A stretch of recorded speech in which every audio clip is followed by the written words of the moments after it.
पुढे पुढे सगळेजण असं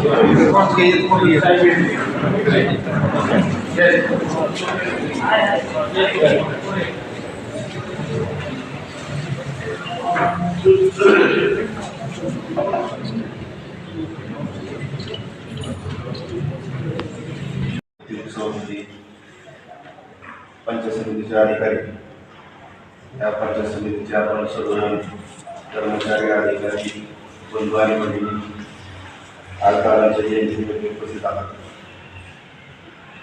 आज खऱ्या अर्थानं असं वाटलं नव्हतं की दादांची जयंती आपल्याला आज साजरी करावी लागेल, कारण आज एक आपल्या महाराष्ट्राचं दैवत आणि दादा आज प्रत्येकाचा फोटो. तर सिंधुताई सत्रांनी म्हणलं होतं की या महाराष्ट्रात मोठं व्हायचं असेल तर मारावा. तर तुम्हाला तुला तेच गरज आहे, कारण दादाला जर एवढं प्रेम मला वाटतं मराठीच्या अगोदर दिलं असतं तर दादा मुख्यमंत्री झाले असते. त्यांनी अनेक महाराष्ट्राचे प्रश्न सोडवले असते आणि महाराष्ट्राचा आणखी मोठा कायापालट होता असता. पण दादा गेल्यानंतर माणसाला किंमत कळाली दादा काय. तर आज तुम्हाला महाराष्ट्रावर जर बघितलं तर सगळ्या मोबाईलवरती प्रत्येकाच्या मोबाईलवरती दादांचा स्टेटस आहे. तर आपल्या महाराष्ट्राचं आपण सर्वांचं दूर जाईल, कारण असा नेता आपल्या डोळ्यासमोर पुन्हा म्हणेल आणि दादा जाऊन जी महाराष्ट्राला कोपी निर्माण झाली ती कोणीही करून देऊ शकत नाही. तर आज का महाराष्ट्र जड अंतकरणाने दादांना आदरांजली वाहतोय. तर आपणही शासकीय कार्यक्रम म्हणून पंचायत समितीमध्ये आज हा कार्यक्रम घेतला आहे आणि मी पंचायत समिती, राष्ट्रवादी काँग्रेस पार्टी, कामाळा आणि शहर या सर्वांच्या वतीने दादांना भावपूर्ण आदरांजली अर्पण करतो आणि माझं 2 शब्द संबोधतो. यांच्या जयंतीनिमित्त एकत्रित झालेला. खरं तर अजितदादा म्हणजे काय, हे तुम्ही अधिकाऱ्यांची जी गर्दी बघून आपण पाहतो त्याच्यावरूनच लक्षात येते की अधिकाऱ्यांवर दादांचं किती प्रेम किंवा दादांचा अधिकाऱ्यांसोबत कसे संबंध होते. दादा म्हणजे एक व्यक्ती नव्हते, तर दादा म्हणजे एक विचार, आणि तोच विचार आपण कायमस्वरूपी करण्याचा होते आपल्या पक्षाच्या वतीने ठेवा अशी मी माझी भावना सदा भावना व्यक्त करतो.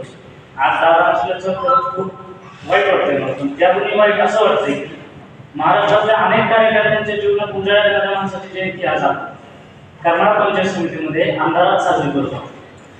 याच्याविषयी आपल्याला काय करता येतं का तेवढं बघा, कारण दादा जर असं तर मला नाही वाटत की कोणाची किंमत झाली असेल. तर त्याच व्यक्तीची जयंती आज आपण अंधारात करत आहोत, अधिकारी आपल्याला एवढं उत्तर देत आहे. त्या गोष्टीचं मला सर्वात जास्त वाईट वाटतं. दादा असते तर अशी ही परिस्थिती आली नसती, अधिकाऱ्यांवर त्यांचा उचल होता. यातून दादांचे विचार आपणही पुढे ठेवावे.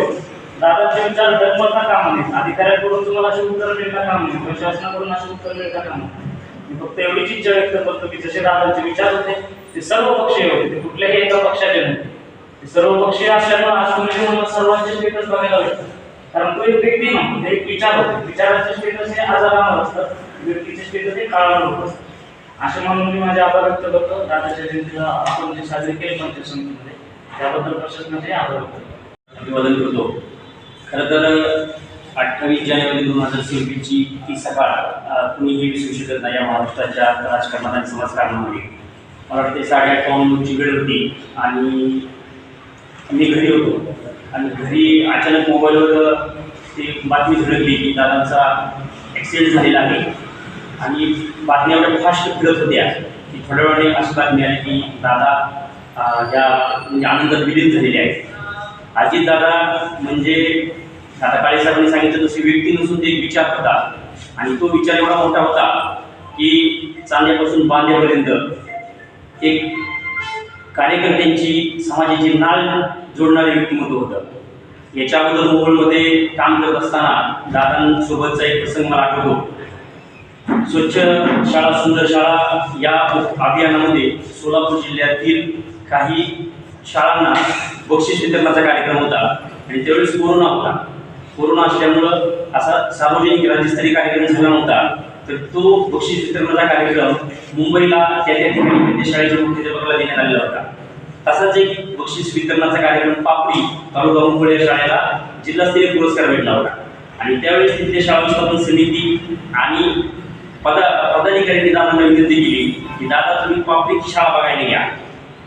दादा म्हणजे आता पण प्रत्येकाच्या रील्स असू द्या, यूट्यूब असू द्या, फेसबुक कुठे इंस्टा असू द्या, दादांचे जे व्हिडिओज आहेत ते पुन्हा पुन्हा ऐकले तरी ते जुने होत नाहीत असे दादांचे. तर दादा म्हटले मी येणार म्हटले. आणि एका दादांचा असा दौरा होता, पापरीला एवढा मोठा कार्यक्रम त्या ठिकाणी आयोजित केलेला होता. गावकऱ्यांनी दादांना बोलवलं होतं, म्हणजे ती शाळा बघायला बोलवलं नव्हतं, त्या शाळेसाठी एक 2-2.5 एकर जागा त्यांना पाहिजे होती. आणि त्या ठिकाणी दादांनी तो शब्द तिथं येऊन तो पूर्ण केला. असं दादा हे म्हणजे जसं आपण घरात म्हणतो मोठे व्यक्तीला दादा म्हणतो, तसे दादा हे अख्ख्या महाराष्ट्राचे दादा होते. दादांचा विचार हा आजरामर ठेवायची जबाबदारी ही तुम्हाला सर्वांची आहे. तो विचार मरता कामा नये. खरंच आज जे साजरे करत असताना सुद्धा म्हणजे खरं वाटत नाही. किंवा आता करमाळा शहरामध्ये नवी फुलवाडी प्रत्येक ठिकाणी दादाचे फ्लेक्स लागलेले. ते फ्लेक्स लागल्यानंतर पण एक मनातून वेगळीच भावना येते की अरे अशी व्यक्ती म्हणजे आपल्याला आठवते की लोकनेते गोपीनाथ मुंडे असतील, प्रमोद महाजन असतील, खरा राभा असतील, ही जी व्यक्ती आहे ही व्यक्ती किंवा आता दादा असतील, ही व्यक्ती तयार व्हायला अनेक वर्ष जावे लागतात. त्यावेळेस अशी व्यक्ती तयार होती. ही व्यक्ती आपल्याला नाही याचं खंत, याची दुःख तुम्हाला सर्वांनाच आहे. प्रशासनाचं पण कधीही न भरून येणारं नुकसान आहे. लाडक्या बहिणीचे मोठमोठे कार्यक्रम झाले. आपल्या सोलापूरला एक कार्यक्रम झाला होता. दादाची जी छबी होती म्हणजे दादा गेल्यानंतर जे कार्यकर्ते म्हणजे कार्यकर्ते जे हे झालेले किंवा आता कुणाकडे बघायचं तर ते कधीही न भरून येणारं नुकसान आहे. पुन्हा एकदा दादांच्या विचारांना त्यांच्या आचारांना विनम्र अभिवादन करतो आणि थांबतो. तुमच्या सर्वांचेच लाडके नेते होते. 28 जानेवारीला त्यांचं अपघात निधन झालं. दुर्दैवाने आज त्यांची जयंती साजरी करण्याचं या ठिकाणी आपल्याला करावे लागते.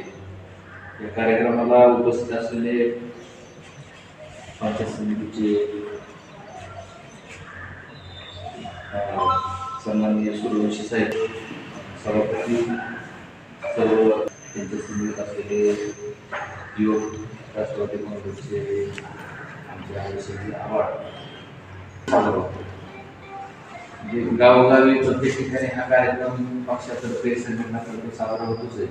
परंतु प्रत्येक ग्रामपंचायत कार्यालय असू दे किंवा पंचायत समिती असू दे किंवा प्रत्येक शासकीय कार्यालयामध्ये हा कार्यक्रम चालू होतो. आणि त्याच्या संदर्भातलं गॅजेट मध्यंतरी सरकारनं पास केलं की अजितदादांना राष्ट्रपुरुष म्हणून त्या ठिकाणी घेतला. माझा आणि दादांचा संबंध तसा भरपूर सांगायचं तर एखाद्या नेत्यावरती म्हणजे निस्सीम प्रेम करायचं आणि एखादा नेता आपल्याला आवडत असतो. एक वेळेस मला पवारसाहेब कधी जास्त आवडले नाही, परंतु अजितदादांवरती पहिल्यापासून निस्सीम प्रेम करावं. आवर्जून मी बारामतीला TC कॉलेजला ऍडमिशन घेतलं. त्यावेळेस जिथं जिथं दादा असतील सुरुवातीला दादा खासदार नंतर आमदारकीमध्ये आले. तब्बल जवळजवळ 11 वेळा त्यांच्या राज्याचा अर्थसंकल्प मांडला. सुरुवातीचा काळ जर दादाचा पाहिला तर दादांनी शेतामध्ये काम करायला चालू केलं होतं. ते काय राजकारणात कुठंच त्यांना काय संपर्क नव्हता. पवारसाहेब राजकारणात होते. परंतु अजितदादा अक्षरशः त्यांनी गाई म्हशी पाळल्या, शेतामध्ये काम केलं आणि नंतर त्यांच्या जे नेतृत्व ज्यावेळेस हळूहळू उदयास आले त्यावेळेस बारामती तालुक्यातल्या लोकांनी मागणी केली की दादासारखा माणूस सुद्धा राजकारणामध्ये पवारसाहेबांना पाहिजे. आणि सुरुवातीला त्यांना खासदारकीचे इलेक्शन लढवायची संधी मिळाली. त्यामध्ये दादा खासदार म्हणून निवडून आले. त्यानंतर विधानसभेच्या निवडणुका झाल्या. विधानसभेमध्ये दादा आले तर पण 11 वेळा अर्थसंकल्प साजरा केला. कितीतरी वेळा दादा बारामती मतदारसंघामध्ये निवडून आले. आज आपण बारामती शहराकडे जर पाहिजे किंवा बारामती तालुक्यामध्ये जर पाहिलं किंवा पुणे पिंपरी चिंचवड पाहिलं किंवा महाराष्ट्र राज्यातील असंख्य ठिकाणी जे मेट्रोपॉलिटन सिटी जाते किंवा असंख्य ठिकाणी तुम्ही जर गेला, मुंबई असू द्या तर त्या ठिकाणी दादांनी जे त्यांचे विचारात्मक कृतीतनं जे त्या ठिकाणी विकास कामं केली ते आपण जर पाहिली तर ते कुणी पण नाव घेतलं. बारामती जाऊन बघा, एसटी स्टँड कसं बांधलं, बारामतीची पंचायत समिती जाऊन बघा कशी बांधली. आणि हे एखाद्या माणसाला म्हणजे कोणाच्या वास्तुशांतीला जरी गेले ना तरी त्या वास्तुशांतीला गेल्याच्या नंतर त्या ठिकाणी त्या एखाद्याचा जिना चुकलेला असेल, एखाद्याची जर कुठली देवघर चुकलेली असेल तर वास्तुशास्त्राचा परिपूर्ण अभ्यास असलेला हा माणूस. आपण म्हणतो लीडर सगळेच असतात, परंतु मास लीडर कमी असतात. हा मास लीडर मधला माणूस म्हणजे आता सूर्यवंशी साहेबांनी सांगितलं, गोपीनाथराव मुंडे असतील, आराराव पाटील असतील, विलासराव देशमुख साहेब असतील, अशी जी माणसं आहेत ती मास लीडर होती आणि त्यांच्यापैकीच एक मास लीडर असलेला माणूस म्हणजे अजितदादा पवार. तळागाळातल्या माणसापासून अधिकारी असू दे कोण असू दे अतिशय वचन बोलण्यामध्ये झडप जी आहे ती अतिशय जबरदस्त झडप होती. एखाद्याला जर सांगितलं ना अधिकाऱ्याला की माझं हे काम झालं पाहिजे, चुकीचं सांगत नव्हते. सख्या भावाची जरी चूक असेल तरी चुकीचं काम दादाचे सांगत नव्हते. आम्ही कॉलेज लाईफ मध्ये त्या ठिकाणी असताना अनेक किस्से दादाने सांगायचे की आम्ही आवर्जून त्या ठिकाणी जायचो. तिथले केशवराजे निंबाळकर म्हणून आहे, त्यावेळेस केशवराजे निंबाळकर ऍडव्होकेट आहेत, तुमच्याकडे माहितीच्या अधिकार तो भाग देऊन सोडून द्या. त्या केशवराजे निंबाळकर वगैरे त्या ठिकाणी आधी दादांच्या त्या बंगल्यावरती सगळे असायचे. त्यावेळेस आमदारांचा काळ दादांचा, नंतर मंत्री झाले दादा. तर त्या कालावधीमध्ये केशवराजे निंबाळकर, आम्ही सगळी कंपनी, योगेश जगताप वगैरे सगळी कंपनी असायची आणि एकदम फ्रेंडली म्हणजे दादा म्हणजे त्या कालावधीमध्ये सुद्धा युवकांना मार्गदर्शन करणे, त्या बारामती तालुक्यातली युवकांची फळी निर्माण करणे, उद्योगामध्ये कोणाला यायचे त्याला तू उद्योग कर बाबा, एखाद्याला जर राजकारण करताना त्याला पहिल्यांदा सूचना दादा द्यायची, बिगर कमी कुठल्या माणसाला सूचना दिली. पण आपले बीडचे केशवराजे आहेत, त्या केशवराजे असायचे तिथं आणि त्यांनी अजितदादांची एक दिवस कपड्याची बॅग घेतली आणि ती इस्त्रीला घेऊन जातो म्हणून त्यांनी, म्हणजे फार मोठा किस्सा आहे. इस्त्रीची बॅग घेऊन इस्त्रीची कपडे वगैरे दादाची घेतली आणि तिकडे टाकली घेऊन इस्त्रीला आणि त्यांनी दिल्लीला त्यांना जायचं होतं केशवराजे. आणि मग त्यांनी पोराला सांगितलं की बाबा हॉस्टेलवर वगैरे पोराला सांगितलं मी दादाचे कपडे वगैरे आणले, कोणाला एखादा शर्ट पाहिजे असेल तर माझ्याकडे घेऊन जा. मी काही त्यांचे 4-5 चॉईस केले. दादांचं बरं मोठं ते कपड्याचा गाठा आणला, त्या माणसाने दिल्लीला फेरी म्हणून सगळं झालं. एक दिवस दादा असं बसताना दादांना जे काही आवडायचे शर्ट त्यांचे ती शर्टचा गाठा दिसला, रोज बघायचे की कुठे गेलं. पण नंतर एक जणांनी त्यांना सांगितलं की दादा तुमची अशी इस्त्रीची जी आहे त्यांनी घरी चौकशी केली, कोण घेऊन गेलं इस्त्रीवाल्याकडे, केशव घेऊन गेला. त्यांनी त्यांना केशवला उडवण्यासाठी भरपूर प्रयत्न केला. बऱ्याच जणांना कार्यकर्त्याला विचारलं. म्हणजे तो किस्सा आणखी भरपूर रंजक किस्सा आहे. आणि दादा अक्षरशः इतके वेळ हसत होते त्या केशवराजांनी गेलं होतं. केशव एक दिवस आल्याच्या नंतर दादा म्हणले तुला डॉक्टरांचं काय बातमी आहे का, माझ्या आवडीचे शर्ट तू घेऊन गेला, बिंदास कापतोय करतोय, 4 पोरांना मी घालायला दिलं. तर दादा इतकं हसायचे की म्हणलं की माझ्याकडे घालायला चांगला शर्ट नव्हता तर मी काय करू, मग तुमची बॅग केली. आणि परत काय करते दादा म्हणजे जबरदस्त असायचं दादा. की एखाद्या कामाच्या बाबतीत एक किस्सा असा आहे, इंदापूरला कोर्टाची इमारत आहे, त्या कोर्टाची इमारतीच्या कार्यक्रमाला मी त्या ठिकाणी हजर होतो. ते दादाने एंट्री केली कोर्टाची इमारत, मोठीच्या मोठी इमारत आहे. एंट्री केल्याच्या नंतर ज्या इंजिनियरने काम केलं त्यांच्याकडून चूक अशी झाली होती की खालच्या लॉबीमध्ये व्हेंटिलेशनला जागाच त्यांनी पुढे ठेवली. सेकंड फ्लोअरला व्हेंटिलेशन होतं, परंतु जिथे एंट्री मारली त्या लॉबीमध्ये कुठेच व्हेंटिलेशन नव्हतं.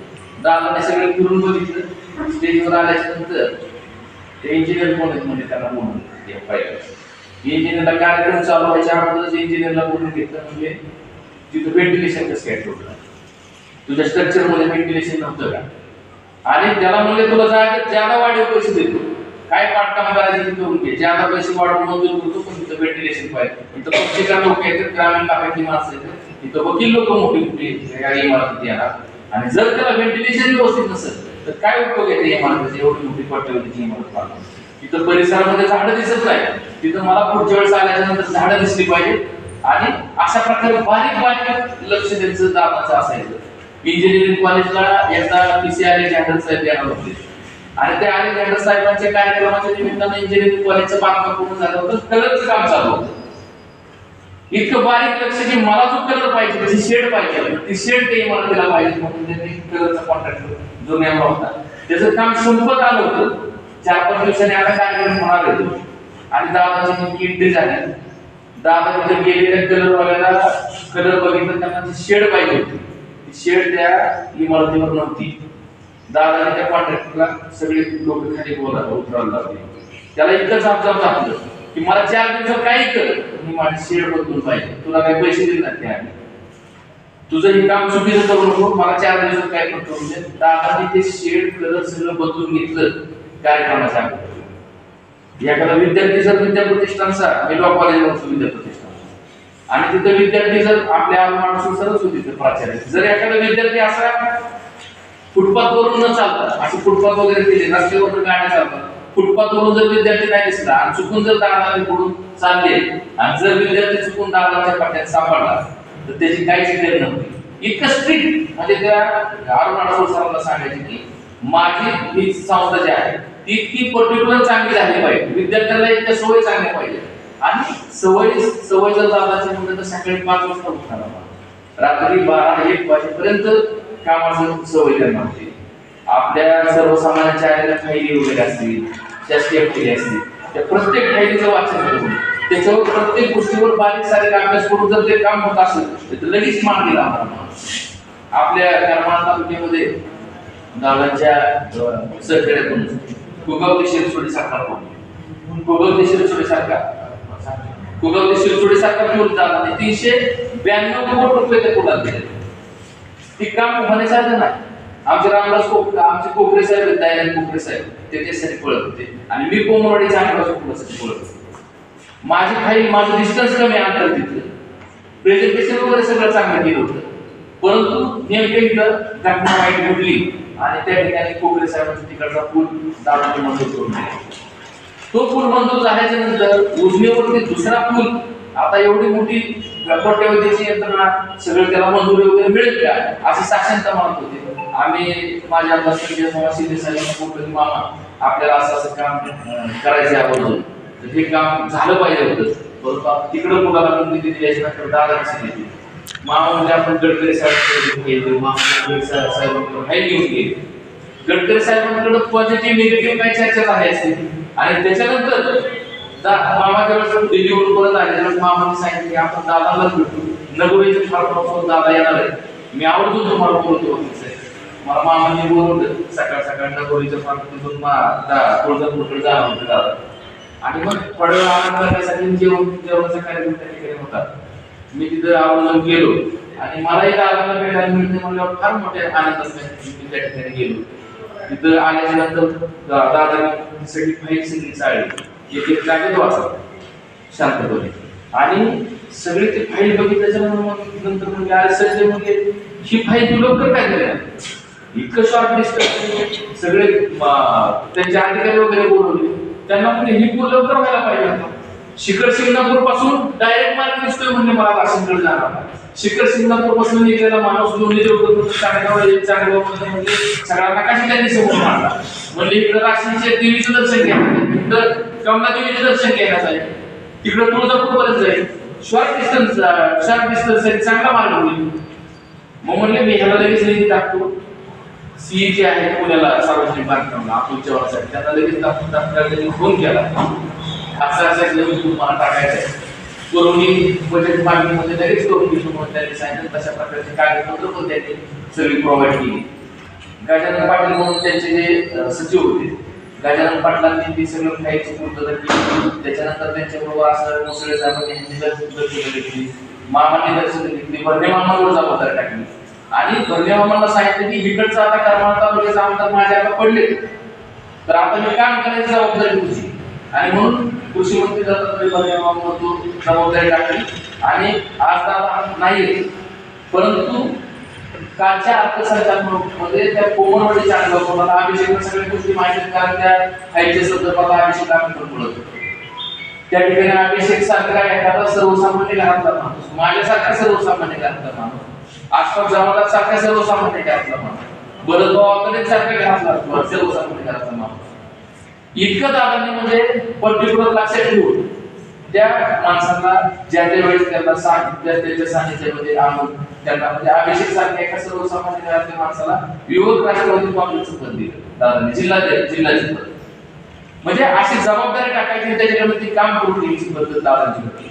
आपण आज दादांशी बोलत एवढं थोडे दादासारखा नेता म्हणून इतकं सोपं गोष्ट नाही. त्यांचे विचार जरी आपण आत्मसात केले तरी जो 25 वर्ष महाराष्ट्र खऱ्या अर्थानं मागे गेला ती जर पुढे आणायचं असेल तर चांगले चांगले कार्यकर्ते आपल्याला भेटणं गरजेचं आहे. दादांचे विचार आत्मसात करणारा कार्यकर्ता भेटणं गरजेचं आहे. आणि त्याच्यासाठीच आज जयंती साजरी करताना मला वाटतं की दुःख तर सगळ्यांना दादांचे झालं. महाराष्ट्राची फार मोठी तुमच्या आमच्या सर्वांची फार मोठी हानी झाली. परंतु त्याच्यातून जर आपल्याला बाहेर पडून जर दादांचे विचार आत्मसात करता आले, दादांच्या विचारांनी जर आपण आपल्या तालुक्यामध्ये असेल, आपल्या महाराष्ट्रामध्ये असेल, विकासात्मक चांगल्या गोष्टी जर प्रेझेंट केल्या आणि त्या जर करण्याचा प्रयत्न केला तर निश्चितपणे आपण सुद्धा दादांचे विचार पुढे नेण्यासाठी आपण प्रेरित राहण्यासारखं, दादाला सुद्धा त्याचा आनंद मिळेल, त्याचं समाधान लाभेल असं या ठिकाणी मला वाटतं. या ठिकाणी आज पंचायत समितीच्या सभागृहामध्ये आपण सर्वजण अधिकारी, सर्वजण पदाधिकारी, सर्वजण उपस्थित झालात आणि दादाची जयंती या ठिकाणी आपण दुःखी अंतःकरणानं उत्साहात साजरी करतोय. त्याचा एक मनोमन आनंद वाटला. आपण सर्वजण दादाच्या स्मृतीला परत एकदा मानवंदना देऊ आणि या ठिकाणी दादांच्या स्मृतीला आदरांजली मी अर्पण करतो आणि थांबतो.